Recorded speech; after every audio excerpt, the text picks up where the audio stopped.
ಇದೆಲ್ಲ ನಿಲ್ಸ್ಬಿಡಕ್ಕೆ ಹೇಳಿ, ಮುಚ್ಬಿಡಕ್ಕೆ ಹೇಳಿ. ಮುಚ್ಬಿಟ್ಟು ಯಾವ್ದೋ ಡಿ ಕಂಪ್ನಿ, ಡುಬಾ ಕಂಪ್ನಿನ ದರ್ವೇಸಿಗಳ ಕಂಪ್ನಿ ಅಂತ ಐತೆ, ಇವರು ಕೊಟ್ಬಿಡಿ. ಎಲ್ಲ ಕೇಸು ಸಾಲ್ವ್ ಮಾಡ್ಬಿಡ್ತಾರೆ. ಏನೋ ಎಲ್ಲ ಇಂಟೆಲಿಜೆನ್ಸ್ ಪ್ರಕಾರ ಏನು ಇನ್ವೆಸ್ಟಿಗೇಷನ್ ಮಾಡಿ ಹೇಳ್ಬಿಟ್ರಂತೆ ಚಿಪ್ಸು ಪಪ್ಸು ಮ್ಯಾಟ್ರ್ ಅಂತೆ. ಚಿಪ್ಸಿನ ಕಲ್ ರೌಡಿಗಳ ಹತ್ರ ಹೋಗಿದ್ದಂತೆ. ಏನ್ರ ನಿಮ್ಗೊಂದು ಚೂರಾದ್ರೂ ಕಾಮನ್ ಸೆನ್ಸ್ ಬೇಡವಲ್ರು?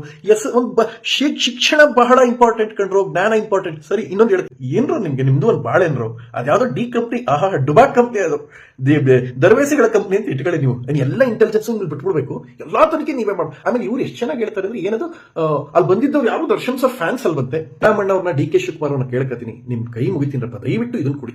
ಏನಂದ್ರೆ ಇದು ಶಿಕ್ಷಣ ಭಾಗ್ಯ ಅಂತ ಕೊಡಿ. ಈ ಒಂಚೂರು ಜ್ಞಾನ ಇಲ್ಲ ಮಾಡ್ತವೆ. ಅಯ್ಯೋ ದೇವ್ರೆ, ಇವನ್ನೆಲ್ಲ ಇಟ್ಕೊಂಡು ರಾಜ್ಯ ಅದು ಹಿಂಗ್ ಉದ್ದಾರ ಆದ್ದು. ಆ ಡಿ ಕಂಪ್ನಿ ಅಂತೆ, ಅಬ್ಬಾ. ಡಿ ಅಂದ್ರೆ ಒಂದೇನಂದ್ರೆ ಅದು ಯಾವ್ದು ಕಂಪ್ನಿ, ಅದ್ರ ಹೆಸರು ಹೇಳ್ತೀನಿ ತಾಳಿ. ಅವನು ಡಾನ್, ಅವನ ಹೆಸರೇನ ಇದ್ದ, ಅವನು ಅವನ ಹೆಸರೇ ಗೊತ್ತಿಲ್ಲಕ್ಕಪ್ಪ, ಅವನ ಹೆಸರು ಡಿ ಕಂಪ್ನಿ, ಅವನ ಹೆಸರೇನೋ ಆಯ್ತು, ದಾವೂದ್ ಇಬ್ರಾಹಿಂ. ಡಿ ಕಂಪ್ನಿ ಅಂತ ಇಟ್ಕೊಂಡಿದ್ದ. ಆ ಹೆಸರು ಮಾಡ್ಕೊಂಡಿದ್ದೀರಾ ಅಂದ್ರೆ ನೀವು ದೊಡ್ಡ ಇನ್ವೆಸ್ಟಿಗೇಷನ್ ಮಾಡ್ರಿ, ದೊಡ್ಡ ಪುಡಾಂಗಳು, ನೀವೆಲ್ಲ ದೊಡ್ಡ ಪುಡಾಂಗಳು.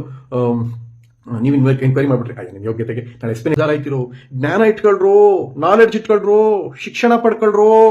ಅಯ್ಯೋ ಕರ್ಮವೇ, ಯಾವಾಗ ಬುದ್ಧಿ ಕಲಿತಿರೋ. ಈಗ ಬಿಡಿ, ನಿಮ್ಗೆ ಒಳ್ಳೇದು ಮಾಡ್ಲಿ. ಎಸ್ ಪಿ ಅವ್ರು ಏನಾಗಿದೆ ಮಾಹಿತಿ ಕೊಡ್ತಾರೆ.